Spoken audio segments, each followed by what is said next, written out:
Hello and a very warm welcome to you. You're watching live from Paris here on France 24. I'm Eva Irvine. And I'm Stuart Norval. Glad you could join us today. We're here with the next 4 hours of Live from Paris. Here are today's news headlines. Committed to denuclearization. On his first trip abroad since taking power, Kim Jong-un tells Xi Jinping that he is ready to shut down Pyongyang's nuclear program. China, for its part, pledging to uphold its friendship with its isolated neighbour. A national hero honoured. A ceremony for Arnaud Beltrame will be held at Invalides, presided over by President Emmanuel Macron today. Beltrame, the policeman who was killed after taking the place of a hostage during a siege in the south of France last week. And more Russian diplomats expelled. NATO joined some 24 countries, telling 7 envoys to leave, saying it's necessary to send a clear message to Russia that its actions do have costs. Also coming up this hour, the operation to keep northern Mali free of radical Islamists continues. 5 years after their arrival, French forces are still on the ground, working with national troops there.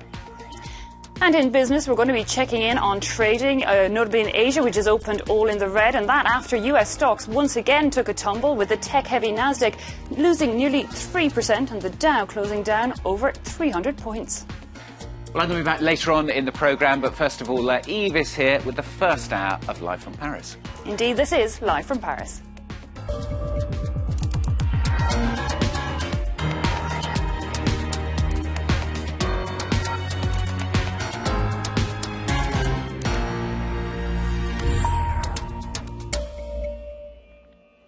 It was indeed Kim Jong-un on the heavily guarded train that arrived into Beijing over the weekend. Kim's first visit overseas since taking power in 2011 comes as he prepares to hold a summit next month with South Korea's Moon Jae-in and ahead of a planned meeting with US President Donald Trump. While Pyongyang and Beijing have had a decades-long alliance, China has nonetheless played a strong role in international pressure against North Korea's nuclear program. Well, to find out some more, we can cross now to Katharina Yu in Beijing. Katharina, what more can you tell us, first of all, about this trip? So Chinese state media have confirmed that it was indeed Kim Jong-un and his wife travelling to Beijing and that they arrived in Beijing on Sunday, leaving on Tuesday. Now, this has been billed as an unofficial visit from North Korea, the North Korean administration. But here in Beijing, they did indeed receive the red carpet treatment. What we know is that there was a welcoming ceremony and a meeting held at Beijing's Great Hall of the People. And there was also a bit of a tour through the Chinese Academy of Social Sciences and speculation that they also hit up some other tourist spots, such as Beijing's Temple of Heaven. So during this time, it's said that the Chinese media has said that North Korea really wants to pay respects to China, which is its biggest trading partner and a traditional ally, and really reaffirm that friendship between those two countries. Indeed, traditional allies, but we have seen a tougher stance from Beijing recently, you know, when it comes to putting sanctions on North Korea. Indeed, many are saying that this visit was really a move to bring China back into the fold. Indeed. So that's right. China is North Korea's traditional ally.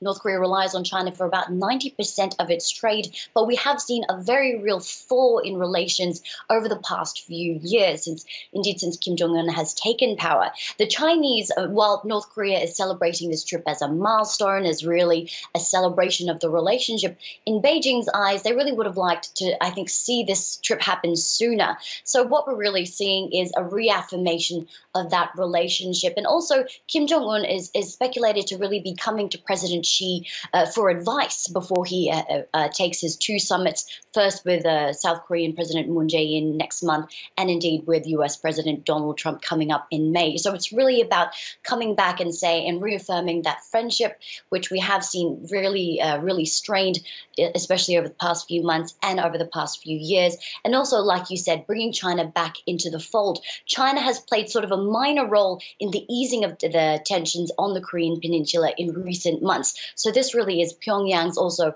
act to say, look, we want you to be very much involved, and you are very important in terms of those talks. And the region. OK, Katharina, thanks indeed. That was Katharina Yu there reporting for us from Beijing. Now described as a national hero, a ceremony for Arnaud Beltrame will be held in Paris today, presided by President Emmanuel Macron. Beltrame was the police officer who traded places with a hostage at a siege in the southwest of France last week. He was then killed by the attacker. His family say they are unsurprised by his bravery. Selina Sykes tells us more about him. He gave his life to save another. Lieutenant Colonel Arnaud Beltrame, a decorated member of France's gendarmerie, saw through his duty as a police officer until the very end. He was the first to arrive at the supermarket in Trèbes, where terrorist Redouane Lactim had already killed 2 people and taken others hostage. A situation Lieutenant Beltrame had prepared for in a training exercise last year. The 44-year-old volunteered to take the place of a female employee, being used by Lactim as a human shield. It was a heroic act, an exceptional act. His example should inspire us every day in the service we provide for the population and the security of our fellow citizens. Beltrame was forced to surrender his gun, but used his mobile phone to allow authorities to hear what was happening inside. After gunshots, security forces stormed the building, killing Lactim immediately. Beltrame had been shot and stabbed in the neck, and later died from his stab wound. His death has sparked a wave of emotion across France. What he did was exceptional. He made the ultimate sacrifice. He saved a life, if not several. Married with no children, Beltrame trained as a parachutist before graduating from military college. He was one of a handful of officers chosen to join the gendarmerie's elite national security force, and was deployed to Iraq in 2005, where he was awarded the Cross for Military Valour. Last year, he was named deputy chief of the gendarmerie in the region of Aude in southwest France. His family said they were unsurprised that Beltrame had put the lives of others before his own, saying he would have said he was simply doing his job. Well, Beltrame was killed during an attack in the small southern French town of Trèbes, home to a population of around 5,000. 3 other people were murdered in that siege. Emerald Maxwell reports. They were a butcher, retired winemaker and builder.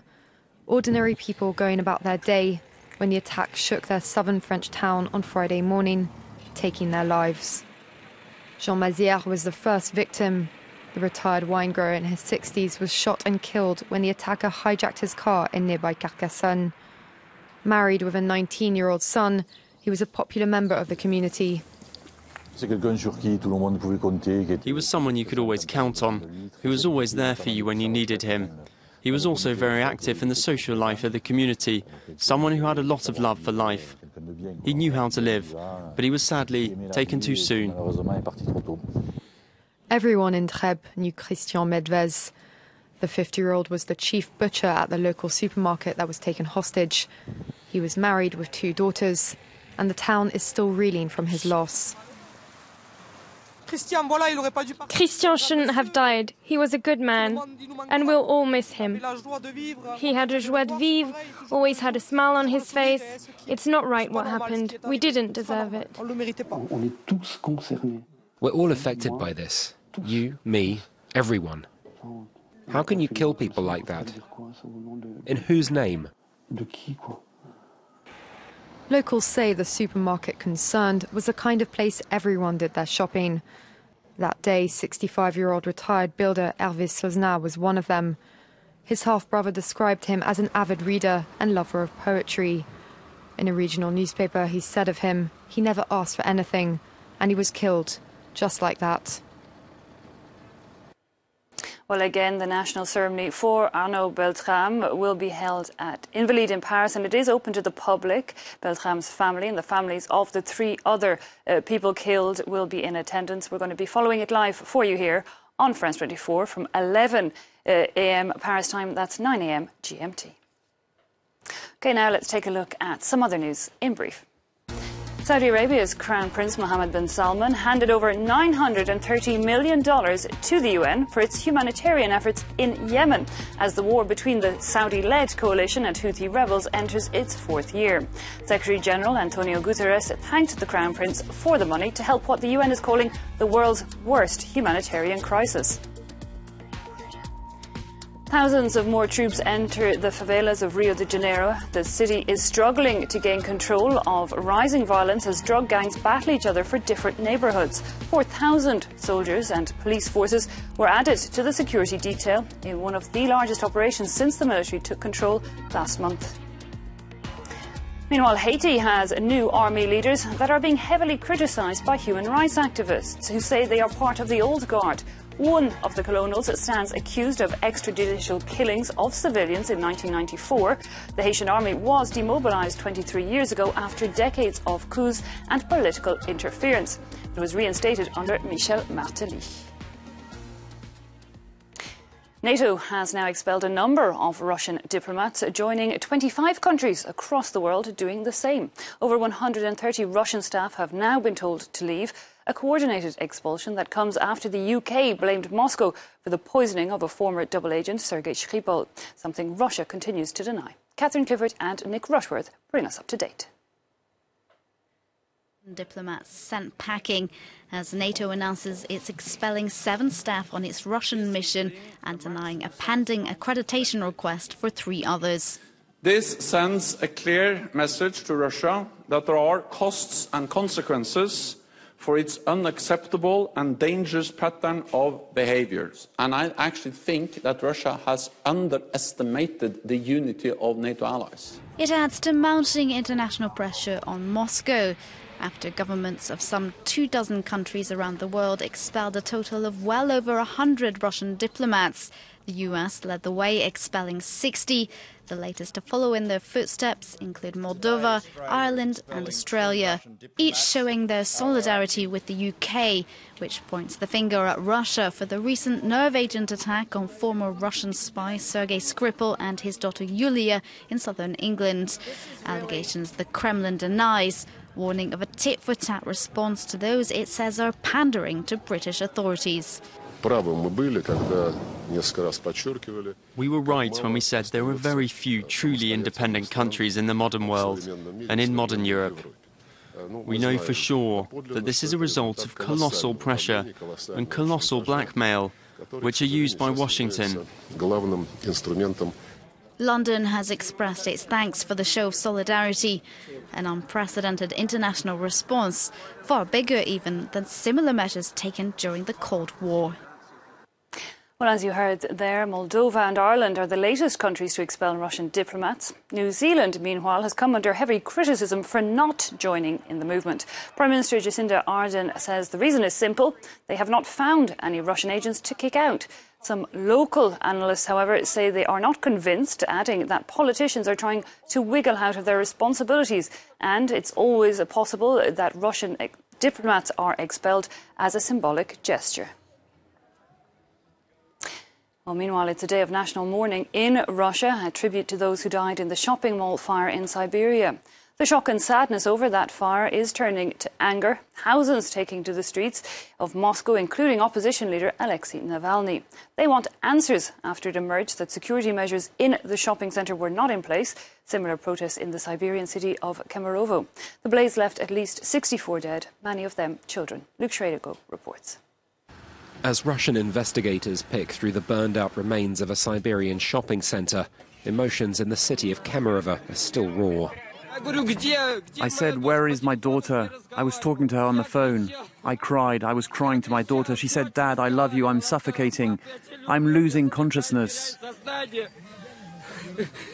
The Winter Cherry Mall burned down on Sunday following what investigators suspect was an electrical fault. The blaze left more than 60 dead, 41 of them children, on the first weekend of local school holidays. However, with a large multiplex cinema on site, Kemerovo residents have raised questions over the death toll and demanded a transparent investigation, leaving authorities scrambling and President Vladimir Putin promising results. An investigation team of 100 people is working here. They will go along the whole chain, starting with those who issued licenses and that security firm employee who was sitting there and did not press the button on time. Investigators have already revealed fire exits had been blocked, children had been locked inside the cinema, staff fled before warning people inside, and that a fire suppression and safety system wasn't operational. A criminal investigation is now underway, with 5 people under arrest. We had inspections and trainings. Everything worked fine. Why was the alarm off? On the alarm that was off, I cannot say anything because we didn't turn it off. Tributes have poured in from across the rest of the country, and Putin declared Wednesday to be a day of national mourning. Okay, a quick reminder for you now of our top stories this hour. Committed to denuclearisation. On his first trip abroad since taking power, Kim Jong-un tells Xi Jinping that he's ready to shut down Pyongyang's nuclear program. China, for its part, pledges to uphold its friendship with the isolated neighbour. A national hero honoured ceremony for Arnaud Beltrame will be held at Invalides, presided over by President Emmanuel Macron. Beltrame is the policeman who was killed after taking the place of a hostage during a siege in the south of France last week. And more Russian diplomats expelled. NATO joined some 24 countries telling 7 staffers to leave, adding that it's necessary to send a clear message to Russia that its actions have costs.